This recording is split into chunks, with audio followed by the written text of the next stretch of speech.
میرے رسول پاک صلی اللہ تعالیٰ علیہ وآلہ وسلم صحابہ کرام کو اس بابت بار بار ارشاد فرماتے ہیں۔ ایک دن حضور فرمانے لگے کہ مجھے تم پر ڈر ہے کہ پرانی امتوں کی بیماری کہیں تمہارے اندر بھی سرایت نہ کر جائے۔ یا رسول اللہ صلی اللہ تعالیٰ علیہ وسلم، ایسی کون سی چیز ہے جس سے آپ کو بھی ڈر ہے، اور وہ کون سی بیماری ہے؟ بعض لوگوں نے یہ شاید سمجھا کہ وہ کوئی طاعون کا یا کوئی اور گہرا مرض ہے، تو حضور فرمانے لگے نہیں، پرانی امتوں میں نا بیماری تھی تکبر کی، حسد کی، بغض کی، عداوت کی، دل ایک دوسرے کے بارے میں سخت ہو گئے تھے۔ آپ کبھی پڑھے نا بنی اسرائیل والوں کو، فرعون کی فوجیں پیچھے لگی ہوئی ہیں، آگے دریا آ گیا ہے، جناب موسیٰ علیہ السلام حکم دے رہے ہیں کہ رب نے رستہ بنا دیا نکلو، لیکن ان کا اعلان ہے کہ چونکہ ہم اگرچہ آپ کے ماننے والے ہیں، اگرچہ سارے فرعون کو دشمن جانتے ہیں، پر 12 قبیلے ہیں، آپس میں چونکہ ہماری لڑائی ہے، ایک رستے سے نہیں گزریں گے، ہمیں 12 رستے چاہیے۔ شدید پیاس لگی ہے اور ان سے کہا گیا کہ ڈنڈا ماریں گے جناب موسیٰ علیہ السلام پتھر پہ، اللہ وہاں سے چشمے نکالے گا، پی لو۔ انہوں نے کہا ایک نہیں پئیں گے، 12 قبیلے ہیں، چونکہ ہمارا اختلاف ہے ایک سے پانی نہیں پی سکتے، ہمیں 12 الگ الگ چاہیے۔ حضور فرمانے لگے وہ جو پرانی امتوں میں عداوتوں کی بیماری تھی، مجھے ڈر لگتا ہے وہ تمہارے بیچ نہ آ جائے۔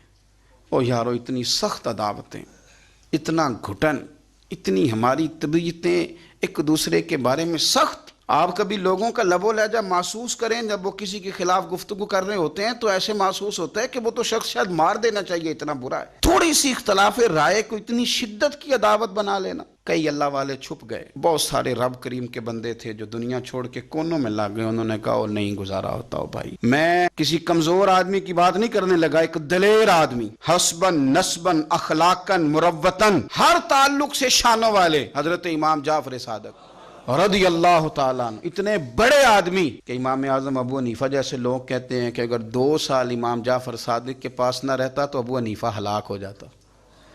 امام جعفر صادق تربیت جب کی تو کن کی امام اعظم کی، حضرت داؤد طائی کی، جناب سفیان ثوری کی، پر شاہ فرید الدین عطار فرماتے ہیں آخری عمر میں امام جعفر صادق نہ حجرے میں بند ہو گئے تھے، باہر نہیں آتے تھے، بس اسی کسے دے کچھ نہیں جلگ دے تے نہ کوئی ساڈا دردی حجرے میں۔ ایک دن حضرت سفیان ثوری نے منت کیا کہ ان کے بچوں کی، خدام کی، کہ حضرت سے کہو میں پرانا نوکر ہوں، مجھے تھوڑی زیارت کا موقع مل جائے، میری تو آنکھیں ترس گئی ہیں، کرم نوازی ہو جائے۔ تو حضرت کو جا کے عرض کی کہ سفیان ثوری منت کر رہے ہیں، آپ نے اجازت دے دی۔ حضرت سفیان ثوری اندر گئے تو درد سے کہا حضور آپ تو 2 جملے کہتے تھے تو دل بدل جاتے تھے، کتنے لوگ منتظر ہیں آپ کے کلمات طیبات کے لیے، زیارت مقدسہ کے لیے، اور آپ یوں گوشہ نشین ہو گئے۔ تو جگر گوشہ رسول، نواسہ رسول امام جعفر صادق آنکھوں میں آنسو آ گئے، کہنے لگے سفیان تمہیں کیا بتاؤں، لوگوں کے لفظوں میں بڑا پیار ہے پر دلوں میں وفا کوئی نہیں۔